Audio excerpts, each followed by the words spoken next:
The engagement was called off a week before the party. The venue was paid for. The food was ordered. The band was booked. The cake already had their names on it. Caitlin could not cancel anything, so she canceled the future instead. She told the guests the party was off. No explanations, no drama, just silence. On the night of the celebration, the lights were still on. The tables were still full. The food was ready. But instead of friends and family, she invited people who rarely get invited anywhere. Local homeless men, women, and children walked into a room meant for love and promises. They shared warm food, drinks, cake, music, and a few hours of dignity. No speeches, no pity, just presence. What was meant to celebrate love did not disappear. It simply changed direction. Because sometimes a different kind of love and kindness begins where a life falls apart. Takashi glanced at his phone. Missed call. Grandma. He was in the middle of a game. "I'll call her later," he muttered, eyes locked on the screen. But later never came. Days blurred into weeks. Then, one evening, his mother entered his room, her face pale, her eyes red. Grandma had passed away. The words hit him like a punch to the chest. His breath caught. His mind raced. Missed call. Grandma. He had ignored the call. He had ignored her. At the funeral, guilt crushed him. His mother handed him her phone. "She left you a voicemail." With trembling fingers, he pressed play. "My dear grandson, Takashi, I just wanted to say, I love you." Her voice, warm and gentle, filled the silence.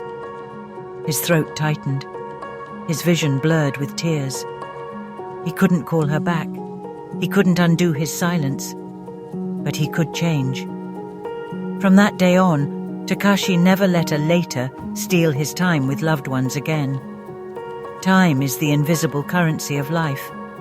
It is the most valuable gift we are all given equally. You can't save it, buy it, or earn more of it. All you can do is choose how to spend it. So ask yourself today, are you using your time wisely? Every evening, an old man placed 6 plates on a table in his front yard, but he usually ate alone, not because he was waiting for someone, but he was ready for anyone. One day, a tired young deliveryman asked, "Mind if I join you?"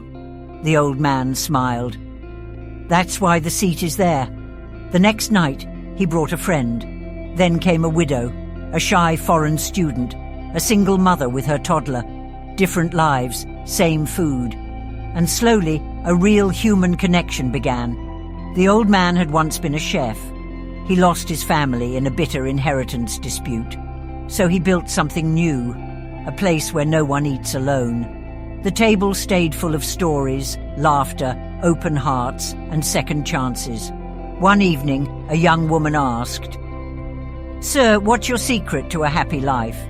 He paused, looked around the table and said, "This, right here. People, food, love. That's a life well lived." In a city park, an old homeless man, Dwayne, becomes known for something extraordinary. He remembers every dog's name. Dog walkers pass him daily, and without fail, he greets each dog personally. A local TV reporter searching for an inspirational story finds him and asks how he does it. Dwayne simply says, "People forget to listen, but dogs always show love when you pay attention." Later, his story airs on TV, revealing he once worked at an animal shelter before getting sick and filing for bankruptcy from medical debt. His story soon goes viral, and local dog owners create a donation page to help him rebuild his life.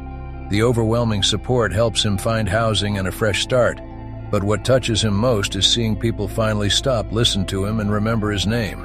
Sometimes kindness finds its way back to the people who gave it freely all along. Every day during lunch break, Peter slipped away from the office kitchen without a word.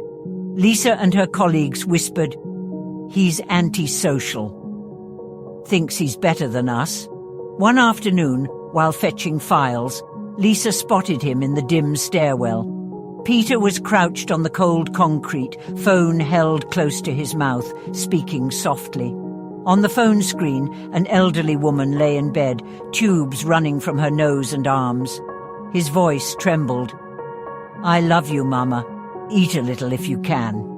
Peter looked up, startled, and quickly wiped the tears from his eyes. Lisa said nothing, only feeling the weight of her assumptions and judgment. The next day, she quietly left a sandwich and a small note on his desk. "Be kind. Everyone is fighting a battle you know nothing about." Malik spent years buying lottery tickets every week, convinced that winning big money would finally bring him happiness.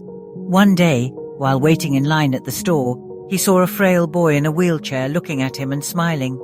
Curious, Malik asked, "What would you do if you won the lottery?"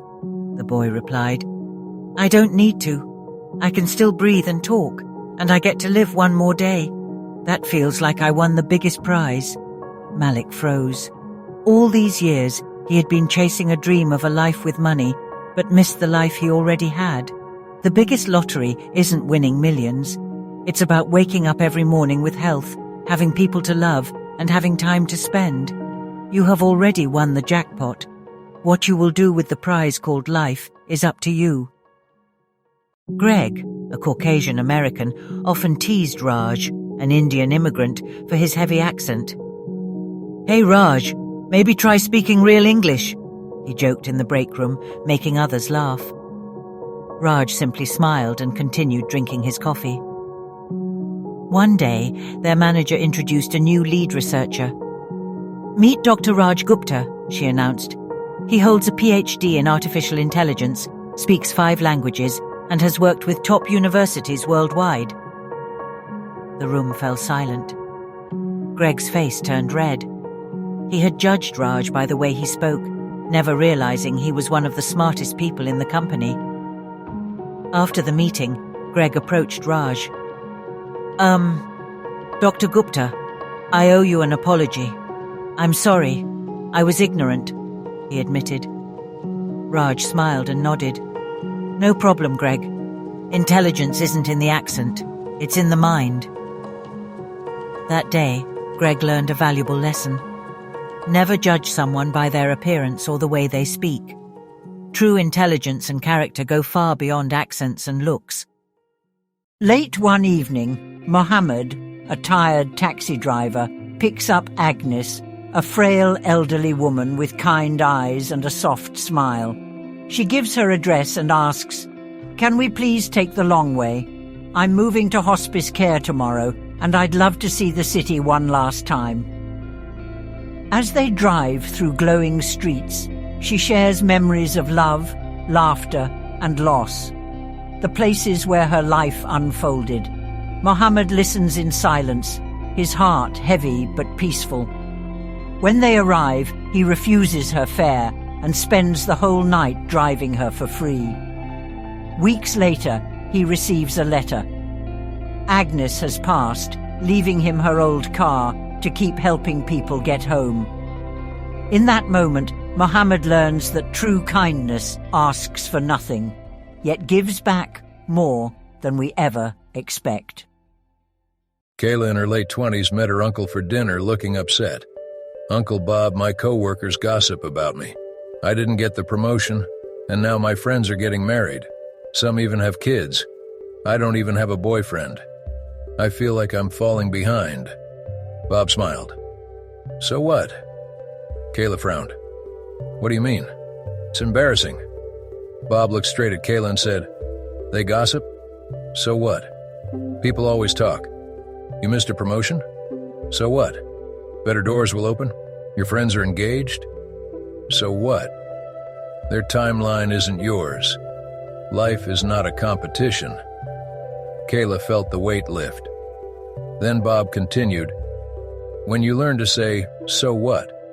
life feels less like a race and more like a journey you actually want to explore. And that's freedom. The right words don't just change your mind, they change your life." A young man, broke and desperate, walked into an old tailor's shop. He explained he had managed to get a job interview, but couldn't afford a suit. The old tailor smiled and said, "Success begins with confidence. I'll make you a suit. Pay me back when you can." The young man wore that suit, landed the job, and began his journey to success.